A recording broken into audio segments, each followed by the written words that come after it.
Bienvenue dans Confidence Mon Vôtre, l'émission dédiée à la santé, aux finances, au couple, à la psychologie, au développement personnel, à la vie du quotidien, tout simplement.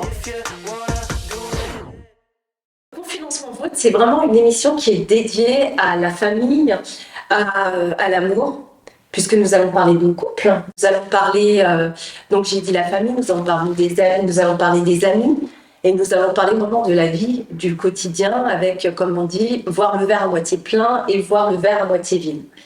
Et le thème du jour que j'ai choisi pour ce premier épisode, c'est quand la famille se fait l'avocat du diable.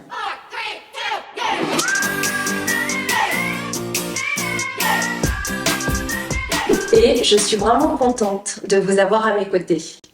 Ouais, je suis vraiment contente. Voilà, merci de participer à cet échange et à ces échanges, puisque nous allons parler à chaque épisode d'un sujet différent, un sujet qui nous parle, qui a touché d'autres personnes dans notre entourage, puisqu'on connaît toujours des personnes qui subissent des événements. Donc voilà. Ok, let's go. All right. Bon alors les filles, est-ce que vous avez déjà eu, enfin pour vous-même, pour des amis, des personnes qui sont confrontées à ça, une belle famille toxique? Ah, ça c'est un vrai sujet. Parce que quand tu choisis ton compagnon et qu'à côté derrière il y a toute la famille là, qui n'est pas forcément dans les mêmes vibes que toi, c'est compliqué. Hein. Moi personnellement, j'ai toujours bien choisi. Ouais. Je suis jamais tombée sur une belle famille. En fait, c'est pas la famille, c'est des échantillons parmi la famille. Ouais. Moi, j'aurais dit des pièces rapportées. Ouais. Rapportées, non, parce que ça fait partie de la famille, ouais. Mais dans le sens où il y a 2 ou 3 personnes où tu sens que c'est pas, y a pas le feeling qui passe. Et là, tu forces pas. Et tu as déjà été confrontée à ça? En fait, non, par expérience, j'ai entendu dire que certaines belles-sœurs étaient un peu compliquées. Raconte comme ça, tout de suite. Moi, je veux tout savoir. On a commencé.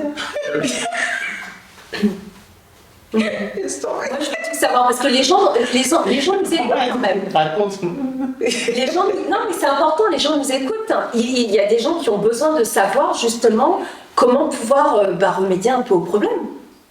Non mais, ouais, ils ont besoin de savoir, mais dans le sens là, est-ce qu'on a connu parmi nous ou à l'extérieur des gens qui ont été confrontés à ça? Oui, par mon métier et par expérience, par les échos que j'ai pu avoir de certaines personnes. Personnellement aussi, mais bon, je ne dirai rien ici.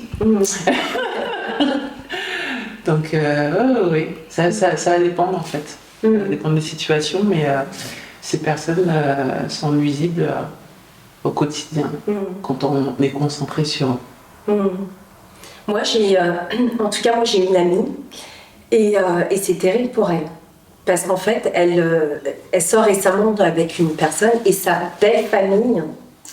Mais pour elle, elle m'a raconté, elle m'a même fait lire les messages sur WhatsApp, quoi. Mais c'est terrible, ils la mettent à toutes les sauces. En fait, elle a son copain, donc la belle-maman, donc la maman du gars en question, et la belle-sœur, donc qui se crêpe le chignon régulièrement avec la maman. Et en fait, à chaque fois, il y a son nom qui ressort. C'est un bouclier, c'est un bullshit, Non, c'est pas que c'est un bouclier, mais c'est que, en fait, c'est la mère et la fille sont tout le temps en train de se chercher des noises. Et donc, quand c'est trop bien, quand c'est trop lisse, ils vont aller chercher les problèmes. Tu sais, les gens, quand ils sont habitués à ça. Et en fait, à chaque fois, son nom ressort. Pourquoi tu as dit ci? Pourquoi tu as dit ça? Donc, à un moment donné, elle a pris de la distance par rapport à son gars. Elle s'est dit, hey, je suis avec toi, je t'aime, il n'y a pas de souci. Mais par contre, ta famille va les voir, je ne t'empêche pas de les voir, mais moi, je ne peux pas. Et moi, elle a l'air d'avoir de la chance parce que son compagnon la soutient. Il y a des relations où le compagnon souvent se met du côté de la famille. Et du coup, la nana elle se retrouve vraiment toute seule. Son gars ne la soutient pas et la famille l'attaque dans des fléchettes comme ça.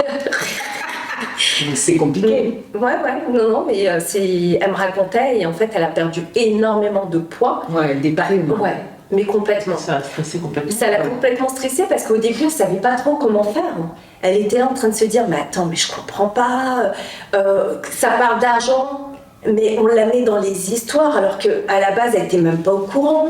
Enfin, mais des trucs de dingue, et je me dis, mais en fait, on dirait une série Netflix. Mais qui code porter en fait ces histoires? Parce qu'elle n'est pas sur place, donc il y a quelqu'un qui est porteur de ces informations. En fait, c'est une personne qui devient toxique quelque part, puisqu'elle n'a pas à avoir des échos sur ce qui se passe en dehors de chez elle. Ouais, mais en fait, ce qui se passe, c'est que elle a été très proche de la sœur de son chéri, en fait.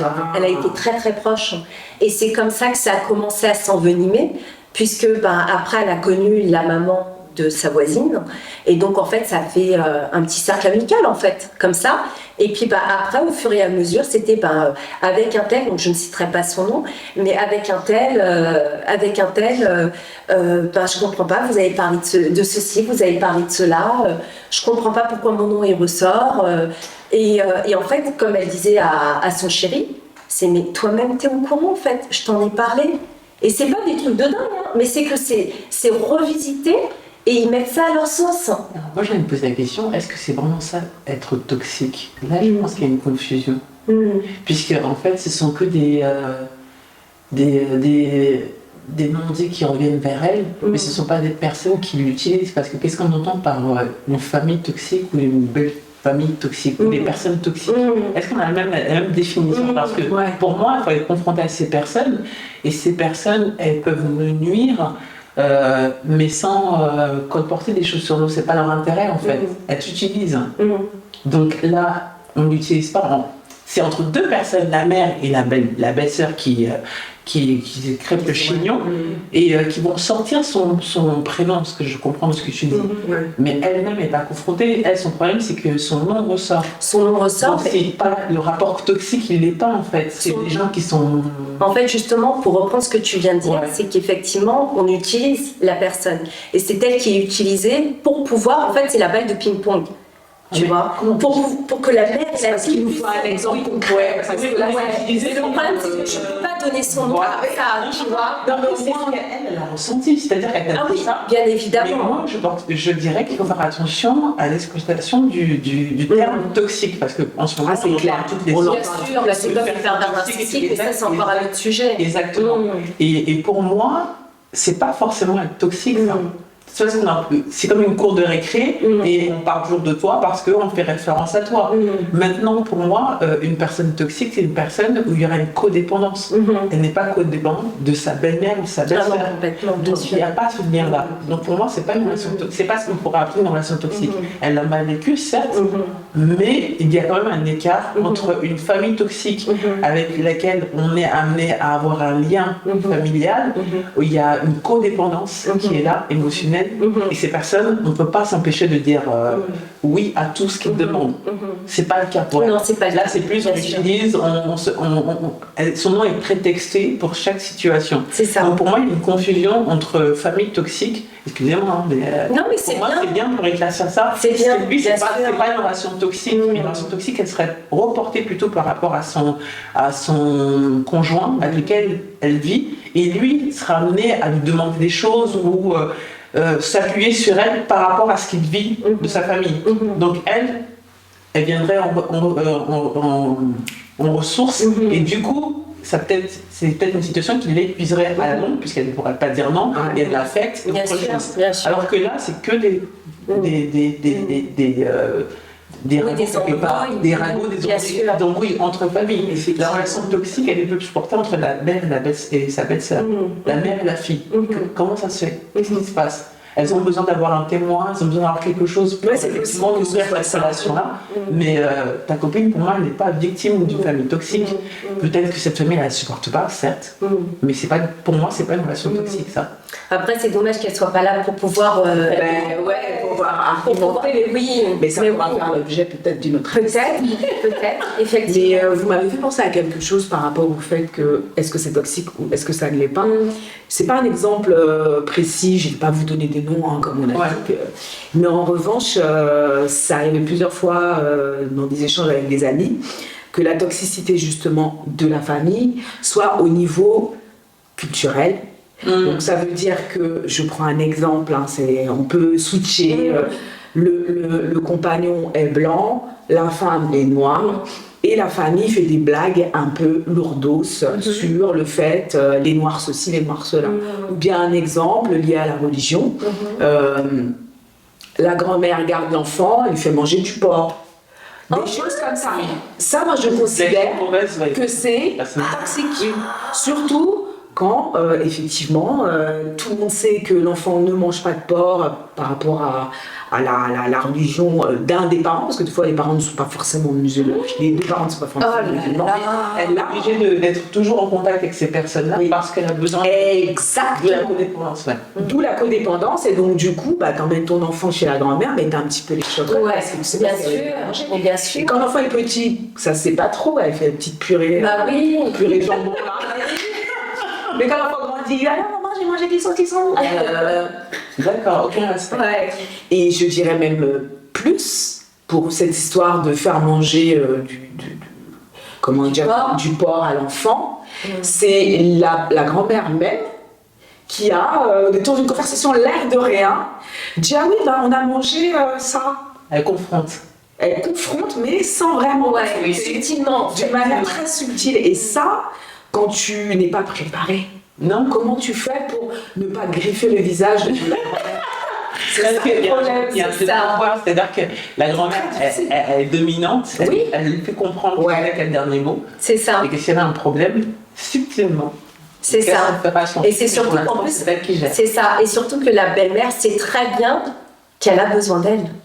Tu vois, tout à fait. Donc elle a un pouvoir sur elle. Exactement. Là, il y a de la manipulation. Ça va être très difficile à lire. Alors bon, moi quand j'ai entendu ça, j'étais outrée par le fait de faire ça. Je trouve pas ça très, très fin. Après, chacun défend ses choses. Et je pense que cette grand-mère avait besoin, comme vous le disiez, d'imposer une posture, de dire je suis la grand-mère, je t'ai pas vraiment accepté en réalité. C'est ça. Je te subis. Donc c'est moi qui contrôle. Là, c'est comme. Il y a un message. J'ai senti ça comme. Là, on tient un sujet. La vengeance. Oh là là là là. Non, mais je trouve ça d'une méchanceté. Mais justement, pour revenir à ce que tu as dit, c'est comment elle pourrait s'y prendre autrement pour faire regarder ses enfants. Moi, je paye une nounou. Ah oui. Tu dois garder le lien avec l'enfant et la grand-mère. C'est ça qui est un témoignage. Ce qu'elle vit au quotidien et elle n'a pas de solution. Oui. Donc, mais en fait, c'est ça qui aurait été intéressant, c'est garder le lien. Il n'y a pas de souci. C'est la grand-mère. L'heure du goûter, par exemple. Je ramène les gâteaux et c'est moi qui gère. C'est moi qui gère. Je ramène les gâteaux. Je fais plaisir à la grand-mère. Et je viens avec les enfants. Donc c'est moi qui gère, c'est moi qui ai le contrôle. Mais quelle est la problématique? Est-ce que la grand-mère réellement ne veut pas faire à manger à l'enfant, admettons, et donc elle fait ce qu'elle veut? Parce que des fois c'est ça, je ne veux pas faire un menu spécial. Si moi je prends la place de la grand-mère a dit moi j'ai pas envie de faire un menu spécial, on mange du porc à la maison, on mange du porc, point. Ou est-ce que c'est une manière de dire je m'impose, c'est tout. Moi, c'est plus je m'impose. Tu vois, il y a quand même. Là, parce qu'il faut être confronté, il faut la confronter en fait à ce qu'on fait, à ses actes. Et c'est difficile d'être en frontal et de se poser avec sa belle-mère et lui dire mais je ne comprends pas. Mais on vit avec qui on n'est pas que la belle-mère, avec quelqu'un. Pardon? On peut utiliser la personne avec qui on vit qui a un vrai lien avec cette personne. Mais si la personne ne veut pas se mêler, non mais attendez. On dirait que donc elle démissionne, cette personne démissionne. Là, personnellement, j'ai pas eu la suite. C'est vrai que je suis d'accord. C'est donc au mari, c'est le mari qui doit parler. Et dire, là, écoute, maman, ça ne va pas. Après, si la personne est démissionnaire et qui ne veut pas prendre ces responsabilités-là, c'est vrai que cette amie en question, cette femme, pourrait avoir une discussion avec sa belle-mère. Mais après, moi, j'aime bien le côté un peu neuneux pour pouvoir avoir une discussion sérieuse. Parce que des fois, quand t'as un peu peur, tu sais, d'affronter l'autre, est-ce qu'il n'y a pas une autre façon d'amener le sujet de discussion? Bah ouais, mais comme tu vois, c'est quelqu'un qui déjà en impose pour faire ça. Faut avoir un certain culot. Moi, je ne vais pas arriver en neuneu devant la dame. Ah non. Oui, mais parce que toi, de par ton caractère, t'as un côté quand même. Non, mais même si j'étais pas quelqu'un qui voit, j'adore la confrontation, j'adore le confort. Elle nourrit. Moi, je vais, c'est pas le problème. Mais même si je n'aimais pas ça, ça va au-delà de moi, c'est mon enfant. Donc, peut-être peut-être que je serais pas en mode on prend un café et on parle, mais peut-être que je leur ai écrit quelque chose un peu plus, tu vois, quelque chose qui me protège. Mais peut-être que si mon compagnon est démissionnaire dans ce genre de situation, j'aurais peut-être utilisé l'écrit, j'aurais peut-être utilisé l'audio, j'aurais laissé un message, un truc en décalé pour pas. Après, pour dire quand même ce que j'ai à dire. Après, il y a plusieurs façons, je pense, de pouvoir. Pour pouvoir amener une discussion. Bien sûr. Tu vois, quand je disais le côté un peu neuneux, c'est pas péjoratif, c'est de dire mais je comprends pas. Tu as donné du porc à mes enfants. Ouais, comme si tu. Ou si vraiment il y a des cas, c'est vous. Le vouvoiement, c'est. Ouais. Je comprends pas, vous avez donné du porc à mes enfants. Sciemment, consciemment. Elle était au courant aussi. Elle peut interpréter des choses. Est-ce que ça a été dit De manière. très clair? C'est nous, on ne mange pas ceci. Moi, je préfère que ce soit comme ça. Aussi. Des fois, on ne se dit pas, on pense que les personnes, elles connaissent, ou elles vont pas s'imaginer, mais qu'elles connaissent notre religion, ou les gens, en fait, interprètent. C'est vrai aussi. Tu vois, C'est vrai. Et par rapport à ça, je pense que il y a beaucoup de gens qui pensent qu'on fait de la télépathie. Hein. Ouais. Moi-même, des fois, c'est Comme si on était c'est deux censé. Mais non, en fait, il y en a qui n'ont pas l'école. Et pour éviter justement ce genre de problème, il faut clarifier les choses dès le départ. Je vis comme ça, aussi mes conditions, mon éducation est comme ci, comme ça. Même si ça peut être très, comment dire, pas imposant, mais très direct envers la personne, mais ce sont les conditions que je souhaiterais qu'on respecte. Quelles sont mes limites face les limites Et les limites, ouais. à d'autres? Et souvent, on ne le fait pas en tant qu'humain. On le fait pas. On pense que naturellement, on va changer, on va rigoler, bon, ça y est, le feeling il est passé. Mais au-delà du feeling, il est important, surtout quand on parle d'éducation de l'enfant, de dire, écoutez, moi je préfère ceci, je préfère cela. Maintenant, si la personne, connaissant ces informations, fait le contraire, là, on sait à qui on a affaire. Bien Et sûr. là, on prend notre décision. Puisque si c'est pas nous, c'est l'enfant qui en prend. Mais dans ce cas, comment revenir, puisque maintenant le mal a été fait, s'il n'y a pas eu communication, c'est comment revenir là-dessus pour remettre les choses correctement. Mais déjà, moi je ferais personnellement intervenir mon conjoint en disant. Oui, mais là, dans le cas où il est rappel, dictionnaire. est-ce que pose la question, rappel, faire un petit rappel, si je sais pas, écoute, si tu ne veux pas, je te préviens que je vais engager certaines choses, ou que je vais faire. Parce qu'il est bien aussi d'avoir ce respect. Après, ça dépend, ça dépend des cultures, n'est-ce pas? Chaque culture est différente et dans certaines cultures, il est important de passer par la personne qui a le lien familial que aller directement confronter la demande. Ça pourrait être mal vu aussi. Autant si on souhaite que nos codes soient respectés, comprendre les codes des autres pour pouvoir après échanger et trouver un solution. Alors moi j'aurais une question. Les points du moins à retenir, ce serait quoi? Ce serait déjà de communiquer, de dire comme l'exemple que tu as donné, c'est voilà, je suis de confession musulmane ou peu importe, on dit nos souhaits, Tout à fait. nos souhaits, on pose ses limites, ce qui est très important, donc communiquer, poser ses limites, puisque chacun a sa carte du monde. Donc surtout ne pas faire de suppositions. Les gens ne sont pas devins, ils ne peuvent pas deviner à notre place. Donc communiquer, poser ses limites, poser ses conditions.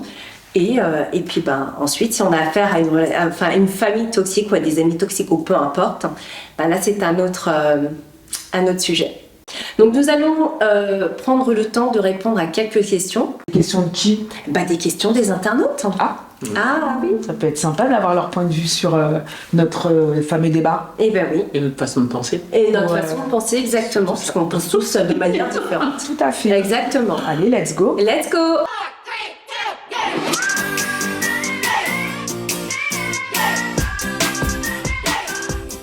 La première question. Mon conjoint et moi avons deux cultures et religions différentes. Dois-je vraiment faire un compromis sur le choix de l'éducation religieuse de nos enfants? Lâche-le. Alors, qui parle de compromis en fait? Il n'y a pas de compromis à faire. Hein. Qui parle de compromis? Moi, c'est ce que j'ai envie de lui dire. Qui parle de compromis? D'ailleurs, les gens ne font pas de compromis. Hein. Je suis, tu es. C'est ça? Je suis, tu es, ouais. Non, mais c'est ça qui... En fait, sa question, elle est intéressante. C'est facile pour laisser la culture de l'autre prendre le dessus. En fait, il n'y a pas, en fait, c'est 50-50. C'est j'ai ma culture, tu m'acceptes avec ma culture, je t'accepte avec ta culture. Et pareil pour la religion. Tout dépend du deal. de la relation dès le départ. Quel deal? Parce que si tu travailles un matin et tu dis finalement, moi je suis comme ça et j'éduque mes enfants. Parce que quand l'enfant arrive, l'éducation, mieux vaut matcher avant et se dire qu'est-ce qu'on veut pour nos enfants. Qu'est-ce qu'on veut pour nos enfants. Avoir la surprise une fois que l'enfant est là et dire moi je veux et moi je veux. Et là, on reprend la clôture de ce que j'ai dit là tout à l'heure. C'est que c'est la communication, on pose ses limites, donc on pose carte sur table. Voilà, chérie, ça reprend ce que tu as dit. Alors là, ce serait pas des limites, c'est pas des limites, mais c'est des désirs. Ce voilà. qu'on souhaite. Voilà, ce sont des souhaits. Et qu'est-ce qu'on peut faire ensemble pour que ça matche? Bien sûr. Avec ma culture, avec ta culture, avec ma religion, avec ta religion. En espérant qu'il soit ouvert et que la communication soit fluide. C'est toujours exactement. Ça. Mais si elle pose la question, c'est qu'elle est un petit peu inquiète quand même. Mais c'est normal après, tu sais, on n'est jamais sûr quand on a une culture différente. Alors, deuxième question. Ma sœur fait partie de ces gens manipulateurs et narcissiques. Comment puis-je continuer à l'inclure dans ma vie sans que cela n'affecte ma santé mentale? Tu mets un petit coup. Ma sœur, c'est pas... Là, vas-y. Tu mets un petit coup. Ouais, non, plus là, ça concerne la sœur. Ouais. Donc il y a le lien du sang. À partir du moment qu'elle est consciente que sa sœur la manipule et qu'elle est mauvaise pour elle, elle peut s'éloigner. Ouais. C'est-à-dire que sa sœur, elle la verra que à compte-gouttes, mais elle lui accordera plus d'énergie. C'est ça. Elle est consciente. Si elle retourne, c'est qu'elle rentre dans une espèce de dynamique pas très saine. Ouais, je pense qu'il y a une distance à tenir, puisque comme tu mais si elle aime. Mais tu peux aimer une personne en mettant de la distance, alors, parce que tu sais que tu peux pas la changer. J'entends les filles. Donc, je précise quand même aux téléspectateurs que moi, je n'ai pas de frère ni de sœur. Voilà. Mais tout de même, le lien du sang qui est pour moi quelque chose de très très fort, je pense que c'est quand même difficile quand enfin, vous avez des frères et sœurs, vous, hein. Vous avez grandi avec vos frères et sœurs et vous avez une manière de fonctionner. Quand vous vous en rendez compte, vous êtes déjà vieux et vieille, et le problème, c'est comment tu fais pour changer la relation du jour au lendemain. C'est pas la changer, c'est intéressant. C'est la changer, non? Tu ne changes pas la relation, c'est que tu prends de la distance. Mais prendre de la distance, c'est changer la relation. C'est pas vraiment la relation que tu vas changer, c'est ton comportement face à la situation. C'est-à-dire que elle, tu peux pas la changer puisque c'est acquis, elle est comme ça. Maintenant, toi, comment tu te protèges et comment tu prends de la distance par rapport à ça? Comment tu vas gérer la situation? C'est un choix que tu vas faire. Ça ne veut pas dire sacrifier la relation familiale, mais plutôt dire, voilà, ma soeur, je sais comme elle est. Je sais que si je vais dans tel sens, elle partira de cette manière. Si je lui accorde telle chose, elle en profitera. Donc, quelles sont, encore une fois, mes limites qui me permettent de me protéger pour que je me sente bien afin de répondre à son besoin? Eh bien, il faut avoir un sacré courage, parce que quand tu es la petite sœur et c'est ta grande sœur, moi j'ai besoin de voir comment tu fais. Il y a des manières. Autant comme elle peut te manipuler, tu peux la manipuler positivement. Parce qu'elle n'a peut-être pas conscience qu'elle manipule. Exactement. Alors, soit la conscience et elle sait le pouvoir qu'elle a sur toi. Ou sinon, elle n'a pas conscience, comme tu dis, et elle fait ce qu'elle veut par rapport à ce côté respect des aïeux. Exactement. Pour certaines cultures. Maintenant, quelle est ta position? Si tu ne veux pas mettre mal à les autres personnes, mais que tu es conscience, donc tu es la personne la plus intelligente de cette relation, il serait plutôt opportun de pouvoir la mettre à l'aise tout en comment dire, en fait c'est une manipulation inversée. C'est ça. C'est ce que j'ai j'ai conscience de ce que je fais, donc à partir de là j'oriente cette énergie. Bon, en arts martiaux, tu renvoies la force. Soit tu renvoies la force, soit tu la mais c'est fait de manière positive. Voilà, sans la force. Ok, next question les filles. Étant l'aînée de ma famille, j'aide au quotidien mes parents et gère la vie sociale de notre famille. Mais depuis que je suis mariée, je me retrouve à faire la même chose avec la famille de mon conjoint. Comment gérer la charge mentale? Il y a deux sujets là. Il y a le parent-enfant, l'enfant parentalisé, et il y a le savoir... Et en fait, le fait qu'elle ait cette habitude-là, elle le reporte en fait. C'est qui lui a donné, excuse-moi je t'ai coupé, mais qui lui a donné ce rôle de devoir gérer En fait, on le fait souvent de manière inconsciente. Ah, il va falloir qu'elle se conscientise un peu. Mais oui. À partir du moment qu'elle l'écrit, c'est qu'elle a conscience. Donc elle continue la démarche de thérapie. Mais ça, et je dirais même, c'est que elle en a peut-être conscience parce qu'elle l'écrit, elle pose sa question, la personne pose sa question, mais en même temps, elle ne doit pas savoir pourquoi elle continue dans le même schéma en fait. Et c'est là où c'est intéressant. C'est ce qu'elle connaît. C'est ce qu'elle connaît. C'est une posture dans laquelle elle doit être très très à l'aise. Et en général, c'est comme ça qu'on fait, c'est encore un autre sujet qu'on fait dans la vie de tous les jours, c'est on va ce vers quoi on connaît déjà. Voilà. D'accord, mais ce pilotage automatique, ça a l'air de la gêner là, ça fait beaucoup. Là, pour le coup, ça a l'air de la déranger. Elle est entourée de personnes, de vautours qui sont à l'aise avec ce genre de Non, mais après elle est dans l'épuisement plutôt. Elle est dans l'épuisement, puisqu'on parle de charge mentale. Comment gérer la charge mentale? Moi, je dirais que c'est bien qu'elle en ait conscience, mais c'est bien de pouvoir se faire accompagner. Moi, je trouve qu'en faisant ça, on était dans le don. Il y a un début d'accompagnement. Mais déjà, dans le don de soi par rapport aux autres, je pense qu'il y a un oubli de soi. Je pense qu'il faudra qu'elle se ressente un petit peu. Et du coup, ça sera beaucoup plus facile pour elle et être accompagnée justement pour prendre. C'est ça. La décision de. Exactement. Pour savoir dire non. Exactement. Le savoir dire non. Ouais. Voilà. Bon, j'espère que la personne a sa réponse. La suite. Nous avons une avant-dernière question. Mon conjoint et moi avons décidé de ne pas avoir d'enfants, mais sa famille est contre. Comment gérer ce conflit? Est-ce qu'elle vit avec sa famille ou avec son conjoint? C'est une très très bonne réponse parce une réponse parmi d'autres, mais je suis assez d'accord. En fait, si eux, en tant que cellule de couple, ne désirent pas d'enfants, ce qui est à l'extérieur, même si c'est la famille et que ça compte, moi, c'est pas négociable. On en parlait tout à l'heure, c'est justement de la communication, encore une fois. Je communique avec la personne. C'est plus de la communication, c'est se justifier un devoir conjugal auprès de sa famille, on va dire. Donc non, en fait, c'est... Oui, mais justement, c'est au-delà de ne pas se justifier, parce qu'effectivement, ça la concerne, elle et son mari, mais c'est que à un moment donné, il faut communiquer et dire c'est bon, basta. Alors, dans la famille, c'est très très difficile. Tout à fait. Mais ça rejoint le thème de c'est ça. À quel point, voilà, ils sont deux. Et là, c'est quand même une cellule plus... C'est peut-être plus facile, mais... Plus sécurisant. Moi, je dirais qu'il faut être ferme avec sa prise de décision. Parce que tout à l'heure, tu disais justement ne pas se justifier. C'est vrai que c'est pas évident quand on a une famille qui peut revenir tout le temps sur le sujet. Mais bien sûr. Mais c'est d'être ferme avec cette famille-là, en fait. Oui, surtout que c'est de l'ordre d'intimité, là. Bien sûr. Il y a des raisons pour... Donc, quand je parlais de justification, c'est tu peux avoir des problèmes stériles, tu n'as pas forcément envie de les divulguer. Donc, c'est partie vraiment de ton intimité. C'est ça. Quelle limite tu poses à ton cercle familial dans ta relation? Est-ce qu'ils ont besoin de s'initier dans ton couple ou non? J'irais même de s'initier dans ton utérus. Après, exactement. Oui, c'est encore un sujet. Mais c'est vrai, mais ça, c'est encore un sujet. Ton utérus t'appartient. Exactement. Exactement, et ton corps t'appartient. Tout à fait. Donc, heureusement qu'ils sont tous les deux. Et soudés. Quel support de son. Donc, pour répondre, je dirais d'être ferme avec sa prise de décision. Alors, je rebondis tout de même, parce que moi, je peux comprendre que la famille soit un petit peu tristoune de pas dire il y a une histoire de descendance, une histoire de transmission.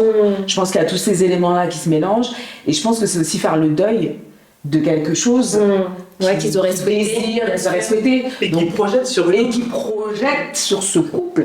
Et je pense qu'ils doivent vraiment tous communiquer ensemble. Il y a vraiment quelque chose à mettre en place. Ça, c'est une thérapie familiale. Mais c'est ça. C'est ça. Dans mes pensées. C'est ça. Se faire accompagner aussi. Voilà. Tous ensemble. Ça peut être une bonne chose. Tous ensemble. Après, c'est une question culturelle. Se faire accompagner, non, mais je pense qu'une communication commune, une réunion commune pour mettre les choses à plat, une bonne fois pour toutes. Voilà, comme ça, on ne revient pas là-dessus et on n'a pas à chaque fois à se justifier d'un choix qui nous est personnel. Voilà. Ok, et puis pour terminer, je me suis séparée de mon conjoint, mais mes frères continuent de traîner avec mon ex. Je le prends plutôt mal. L'amitié, l'amour. C'est compliqué comme question, je trouve ça. Donc en fait, ses frères et sœurs traînent avec l'ex. Sauf que là, c'est une relation amicale, et c'est-à-dire, est-ce que quand on se sépare, est-ce que tout le monde doit couper le lien avec la personne que tu là, c'est un vrai sujet. Apporter. On entend des sujets là-dessus. Mais attendez, mais ça dépend de la séparation, parce que si la séparation est cool, pour cause, ça va. La cause de la séparation. Ça va. Mais là, si c'est violent et que les frères continuent à hang-out avec là, c'est difficile. Par expérience, effectivement, je connais des personnes qui supportent encore l'ex face à la fille qui a pris une décision décision de se séparer. C'est un peu compliqué. Donc, du coup, il y a un manque de respect.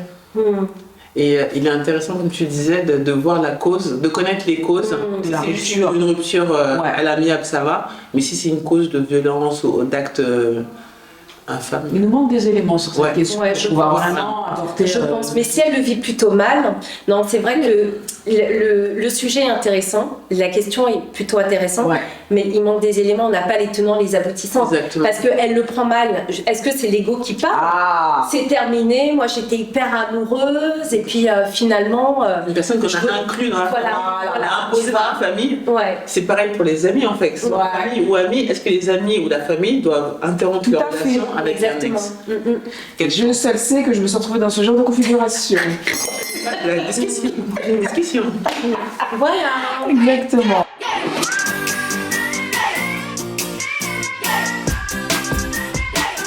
La minute confidence.